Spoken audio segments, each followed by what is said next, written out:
پھر درخواست کرنے جا رہا ہوں ایک اور خاتون شاعرہ سے، اپنی میزبان شاعرہ سے، جو شہر کی بہت مشہور ڈاکٹر ہیں اور بہت مصروف رہتی ہیں، لیکن کسی طرح ہمارے مشاعرے کے لیے وقت نکال لیتی ہیں اور ہمیشہ کوئی نہ کوئی نئی چیز لکھ کے آتی ہیں۔ آپ سمجھ گئے ہوں گے میرا اشارہ۔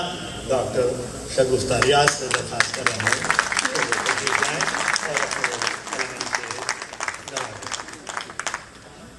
بہت شکریہ پرویز بھائی۔ میزبان ہونے کے ناطے ایک مختصر سی نظم آپ لوگوں کے لیے پیش کرنا چاہوں گی صاحب صدر کی اجازت سے۔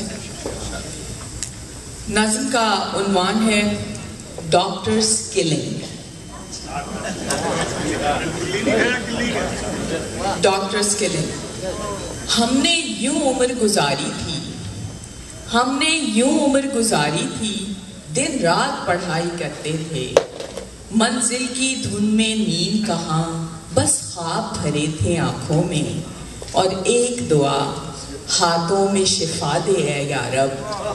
پھر دشت وفا کے وہ ساتھی، مٹی کی محبت کی خاطر بس جڑ گئے ان چوباروں سے۔ پھر دشت وفا کے وہ ساتھی، مٹی کی محبت کی خاطر بس جڑ گئے ان چوباروں سے۔ پھر خواب جلے ان آنکھوں کے، وہ سوز محبت کے مارے حالات کی گردش میں آ کر، آسیب زدہ اس بستی میں روزی کی چکی میں پستے، بس اس سے بچتے پھرتے ہیں جو ان کے نام کی گولی ہے۔ وہ سوز محبت کے مارے حالات کی گردش میں آ کر، آسیب زدہ اس بستی میں روزی کی چکی میں پستے، بس اس سے بچتے پھرتے ہیں جو ان کے نام کی گولی ہے۔ اس اندھی بہری بستی میں اب نام چھپاتے پھرتے ہیں۔ اس اندھی بہری بستی میں اب نام چھپاتے پھرتے ہیں۔ اے قادر مطلق ادرکنی، اے قادر مطلق ادرکنی، پھر آل محمد کے اوپر تیرے محبوب کی امت نے ہر شام اندھیری کر دی ہے۔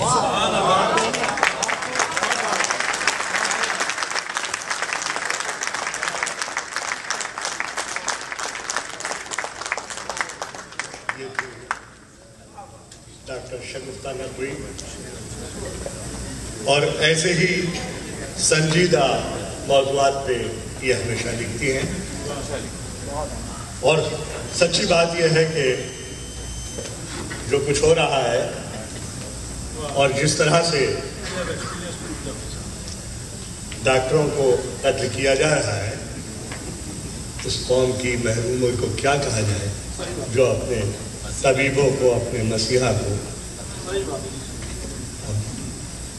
عشرت آفرین کا ایک شعر یاد آ گیا مجھے، جو ہے کہ مجھے اس قوم کی تاریخ لکھتے شرم آتی ہے، مجھے اس قوم کی تاریخ لکھتے شرم آتی ہے، جہاں خون مسیحا دامن بیمار پر چکا۔